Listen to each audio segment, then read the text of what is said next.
नमस्कार दोस्तों। 17 सितंबर 2020 को लोकसभा में 3 कृषि से संबंधित विधेयक पारित किए गए, जिसको लेकर देश भर में किसानों और पॉलिटिकल पार्टीज द्वारा जबरदस्त विरोध और आंदोलन चल रहे हैं।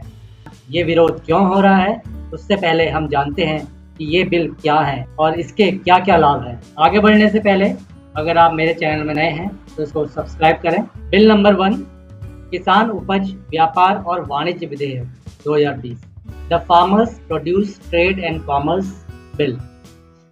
बिल नंबर 2, किसान का मूल्य आश्वासन अनुबंध एवं कृषि सेवाएं विधेयक। बिल नंबर 3 है आवश्यक वस्तु विधेयक। अब जानते हैं बिल नंबर 1 में क्या क्या प्रावधान है। बिल नंबर 1, किसान उपज व्यापार और वाणिज्य विधेयक 2020, the farmers produce trade and commerce bill. इसके अंतर्गत किसान अपने फसल को एपीएमसी यानी एग्रीकल्चर प्रोड्यूस मार्केटिंग कमेटी के बाहर भी बेच सकता है, यानी अपने राज्य में या अपने राज्य से बाहर भी अपनी फसल को बेचने के लिए ले जा सकता है। अब इसमें एक बात आई है एपीएमसी की, तो मैं एपीएमसी क्या है इसके बारे में बता देता हूँ। APMC agri produce marketing committee है। 1950 में राज्य सरकारों ने पारदर्शिता एवं व्यापारियों के एकाधिकार को समाप्त करने के लिए एपीएमसी एक्ट बनाया। यह समग्र रूप से सरकारी नीतियों का विस्तार है जो खाद्य सुरक्षा, किसानों को एमएसपी भंडारण की सुविधा देता है। लेकिन बाद में मानवीय लालच के कारण ये एक्ट विफलताओं के घेरे में आने लगा। जैसे किसान एपीएमसी एजेंट्स के सहारे चलने पे मजबूर हो गए और उनको फसल का सही मूल्य नहीं मिला। एजेंट्स कम मूल्य की बोली लगाते हैं और उसको ज़्यादा मूल्य में आगे बेचकर मुनाफा कमाते हैं। तो ये थी एपीएमसी की असफलता। अब बात करते हैं बिल नंबर 1 के प्रमुख तथ्यों के बारे में। पहला पॉइंट है कि किसान अपने राज्य के साथ साथ दूसरे राज्यों में भी अपनी फसल बेच सकेगा। इसके लिए उसको किसी की अनुमति की जरूरत नहीं है, ना ही एपीएमसी की, ना राज्य सरकार। राज्य सरकारें किसानों और व्यापारियों से कोई फीस या सेस नहीं ले सकेगी। फसल की खरीद इलेक्ट्रॉनिक माध्यम से होगी, जिससे पारदर्शिता बढ़ेगी। अगर किसानों के साथ कोई धोखाधड़ी होती है तो उसका भी इसमें प्रबंध होगा। अब देखते हैं बिल नंबर 2 में क्या प्रावधान है। इस बिल के अंतर्गत किसान अपनी फसल तैयार होने से पहले प्राइवेट संस्थानों के साथ अनुबंध कर सकेगा। इसके प्रमुख तथ्य हैं, फसल तैयार होने से पहले किसान और कंपनी के बीच एग्रीमेंट होगा और इस एग्रीमेंट का जो मिनिमम पीरियड होगा वो एक क्रॉप सीजन होगा। फार्मर बिना किसी के अनुमति के ये एग्रीमेंट कर सकेंगे। एग्रीमेंट में नेगोशिएटेड प्राइस मेंशन किया जाएगा। खरीदार किसान को अच्छी पैदावार के लिए एग्रीकल्चर इक्विपमेंट, फर्टिलाइजर और इसके अलावा जो भी इनपुट्स लगते हैं फार्मिंग के लिए वो उपलब्ध कराएंगे, जिससे किसान की पैदावार अच्छी हो और खरीदार को भी फायदा हो। किसान से धोखाधड़ी की जांच 3 लेवल में की जाएगी। इसमें conciliation board, sub divisional magistrate and appellate authority होगी। बिल नंबर 3 है द एसेंशियल कमोडिटी बिल। इस बिल में ये प्रावधान है, जितनी भी एसेंशियल कमोडिटी होंगी उसका सारा कंट्रोल सेंट्रल गवर्नमेंट के पास होगा। और इस बिल के अंतर्गत आवश्यक वस्तुओं की सूची से अनाज, दाल, तिलहन, प्याज और आलू जैसी कृषि उपज को युद्ध, अकाल, असाधारण मूल्य वृद्धि व प्राकृतिक आपदा जैसी असाधारण परिस्थितियों को छोड़कर सामान्य परिस्थितियों में आवश्यक वस्तुओं की सूची से हटा दिया गया है। युद्ध और किसी भी प्राकृतिक आपदा की स्थिति में कुछ खाद्य सामग्रियों जैसे अनाज, दाल, आलू, प्याज, तेल, तिलहन का कंट्रोल सेंट्रल गवर्नमेंट करेगी। अनाज का भंडारण, अनाज का स्टोर मूल्य में वृद्धि के अनुसार होगा।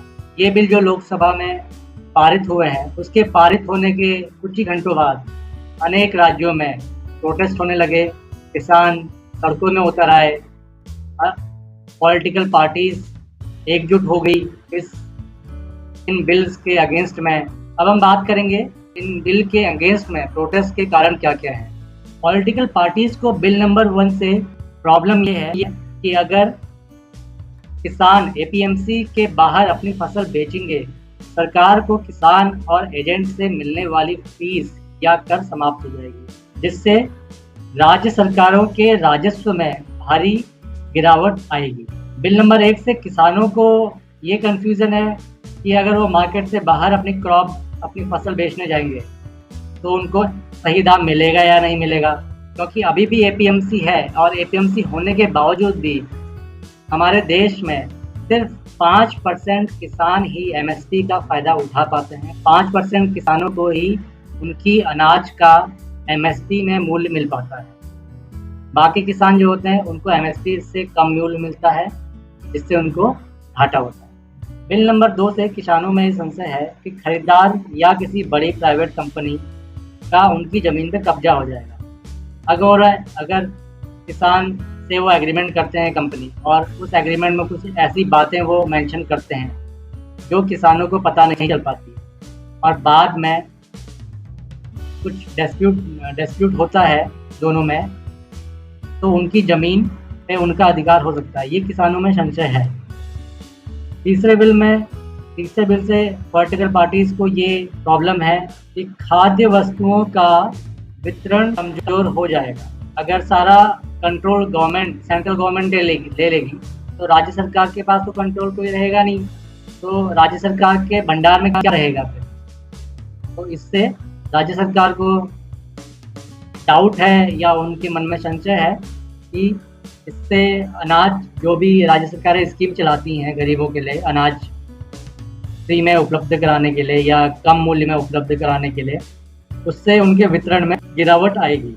ये थे प्रोटेस्ट करने के रीज़न, आंदोलन करने के रीज़न। अगर ये सारे जो एमएसपी का संशय है या प्राइवेट कंपनीज का जो एग्रीमेंट करेंगे किसानों से, इनका कंफ्यूजन है किसानों के मन में, अगर ये बातें एक एग्रीमेंट इन बिल्स में क्लियर कर दी जाती है कि नहीं भाई सबको एमएसपी या उसके ऊपर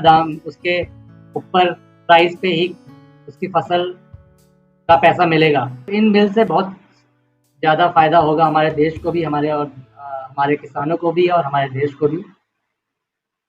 तो आइए देखते हैं क्या क्या बेनिफिट होंगे इस बिल से। अगर ये सारी प्रॉब्लम्स दूर होती हैं और किसान एग्री हो जाते हैं, पॉलिटिकल पार्टीज एग्री हो जाती हैं, और ये सारे जितने भी कंफ्यूजन है, डाउट्स हैं, वो सरकार लिखित में किसानों को दे कि नहीं एमएसपी पे ही आपको सारी क्रॉप्स मिलेंगी। अगर उससे कम दाम में कोई आपकी क्रॉप लेता है तो उसके खिलाफ कानूनी कार्रवाई की जाएगी। इससे क्या होगा कि इतने सालों से जो प्रॉब्लम चली आ रही है, 5% जो किसानों को एमएसपी पे क्रॉप मिलती है, वो भी उसका रेट भी बढ़ जाएगा और ज़्यादा किसानों को मिलने लग जाएगी। किसान इकोनॉमिकली मजबूत हो जाएंगे और अपने खेतों में और ज़्यादा वो अच्छे एग्रीकल्चर इम्प्लीमेंट्स यूज़ करके अपनी पैदावार को बढ़ा सकता है, जिससे यील्ड में बढ़ोतरी होगी, प्रोडक्शन ज़्यादा होगा। तो इसके बेनिफिट ये हैं दोस्तों, किसानों और व्यापारियों को स्वतंत्रता मिलेगी खरीदने बेचने की। कोई भी व्यापारी किसी भी किसान से एग्रीमेंट कर सकता है या कोई भी किसान किसी भी व्यापारी से एग्रीमेंट कर सकता है। लेन देन की लागत में कमी आएगी। कोई भी किसान कहीं भी जाके बेच सकता है अपनी फसल को। कोई भी व्यापारी कहीं भी किसी भी किसान से कांटेक्ट कर सकता है। वो व्यापारी किसान के खेत से डायरेक्ट उसका अनाज उठाएगा, इससे किसान को अपना फसल बेचने के लिए ले जाना नहीं पड़ेगा। मंडियों के अतिरिक्त जो हमारी मंडीज़ होती हैं, उनके अतिरिक्त हमारे फार्म गेट्स होते हैं, कोल्ड स्टोरेज होते हैं, वेयर हाउस होते हैं, प्रोसेसिंग यूनिट्स होती हैं। उनके व्यापार के लिए अलग अलग चैनल्स बनेंगे और रोजगार बढ़ेगा। किसानों के साथ रिटेलर्स आएंगे, एक्सपोर्टर्स आएंगे, प्रोसेसर्स आएंगे और वो डायरेक्ट किसानों से कांटेक्ट करेंगे। इससे क्या होगा, एजेंट्स जो बीच में होते हैं वो हट जाएंगे और डायरेक्ट फ़ायदा किसानों को मिलेगा। किसानों के साथ जो भी खरीद फरोख्त होगी वो डिजिटल मीडियम से होगी। इससे पूरी पारदर्शिता रहेगी, सारा रिकॉर्ड रहेगा सेंट्रली और धोखाधड़ी के मामले कम हो जाएंगे। किसानों को लाभ होगा इससे, क्योंकि बीच में जो बिचौलिए होते हैं वो ख़त्म हो जाएंगे। जितना भी पैसा आएगा वो डायरेक्ट किसान के अकाउंट में जाएगा और किसानों की आय बढ़ेगी, जो कि सेंट्रल गवर्नमेंट का एक मोटिव भी है कि किसानों की आय डबल करना है। तो एक बहुत अच्छा बिल है। बिल नंबर 2 से ये फ़ायदा होगा, अगर कोई कंपनी किसी किसान के साथ एग्रीमेंट करती है तो वो किसान के खेत का सारा रखरखाव करेगी, उसको इनपुट्स प्रोवाइड करवाएगी फसल उगाने के लिए, उसकी यील्ड में बढ़ोतरी के लिए उसको फर्टिलाइजर देगी, इंसेक्टिसाइड पेस्टिसाइड देगी, एग्रीकल्चर इक्विपमेंट्स देगी और उस पर रिसर्च करेगी कैसे पैदावार बढ़ाए। और दूसरा जो ये फ़ायदा होगा, एग्रीकल्चर मैकेनाइजेशन बढ़ेगा, मॉडर्न मैकेनाइजेशन आएगा, प्रिसीजन फार्मिंग को बढ़ावा मिलेगा, जिससे इनपुट कॉस्ट कम आएगी और प्रॉफिट ज़्यादा होगा। एग्रीकल्चर इक्विपमेंट्स की अवेलेबिलिटी ईजी हो जाएगी, किसानों का रिस्क फैक्टर कम होगा कि उनकी क्रॉप खराब हो जाती है या बारिश से खराब हो जाती है, चाहे किसी भी कारण से खराब हो जाती है, तो उनको लॉस नहीं होगा, क्योंकि वो अनुबंध, वो जो एग्रीमेंट है वो क्रॉप लगाने के समय किसान और खरीदार के बीच में होगा। तो अगर किसानों की क्रॉप खराब भी हो जाती है तो भी पूरी लागत उनको मिलेगी। किसानों को समय से भुगतान किया जाएगा, सही लॉजिस्टिक सिस्टम बनेगा, सही स्टोरेज सिस्टम बनेगा, जिससे जो वेस्टेज है, फूड वेस्टेज है, फूड ग्रेन वेस्टेज है, वो भी कम होगी। तो दोस्तों, अगर सारा कुछ ट्रांसपेरेंट रहे और जो भी एमएसपी है, जो भी एपीएमसी का कंफ्यूजन है, अगर गवर्नमेंट रिटर्न में किसानों को ये लिख के देती है कि भाई एमएसपी पे तुम्हें क्रॉप, एमएसपी प्राइस तुम्हें मिलेगा, एमएसपी प्राइस से नीचे जो भी खरीदार आपसे नेगोशिएट करेगा उस पर कानूनी कार्रवाई की जाएगी और एपीएमसी मंडीज़ का कॉन्सेप्ट ख़त्म नहीं होगा। तो ये तीनों बिल काफ़ी अच्छे हैं। इन सब से यही कंक्लूजन निकलता है कि इन तीनों बिल से किसानों को बहुत बड़ा फ़ायदा होने वाला है। अगर ये बिल सही ढंग से ग्राउंड लेवल पे अप्लाई किए जाएं और इसमें सरकार 100% अपना फोकस रखे, तो आने वाले 1 साल में किसानों को इकोनॉमिकली बहुत ज़्यादा फ़ायदा होगा, क्योंकि किसानों का बिचौलियों से बचाव हो जाएगा, छोटे किसानों को भी फसल की अच्छी कीमत मिल पाएगी, किसानों का जोखिम कम होगा, पैदावार और गुणवत्ता बढ़ेगी फसल की, भंडारण के दौरान होने वाली फसल की बर्बादी भी कम होगी।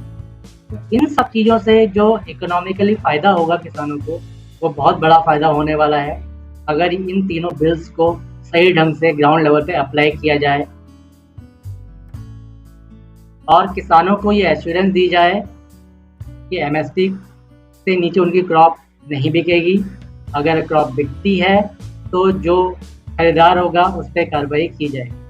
जो ये आंदोलन हो रहे हैं, जो पॉलिटिकल पार्टीज़ अपने एजेंडाज के थ्रू किसानों को भड़का रही हैं, वो अगर सेंट्रल गवर्नमेंट से बोले कि ये क्लैरिटी दो, तो किसान भी आंदोलन नहीं करेंगे और इसको सही ढंग से लागू करेंगे, इसको सही ढंग से मानेंगे। तो ये थे तीनों बिल जो आजकल बहुत बड़े मुद्दे बने हुए हैं हमारे देश में और काफ़ी डिबेट्स चल रही है इनमें।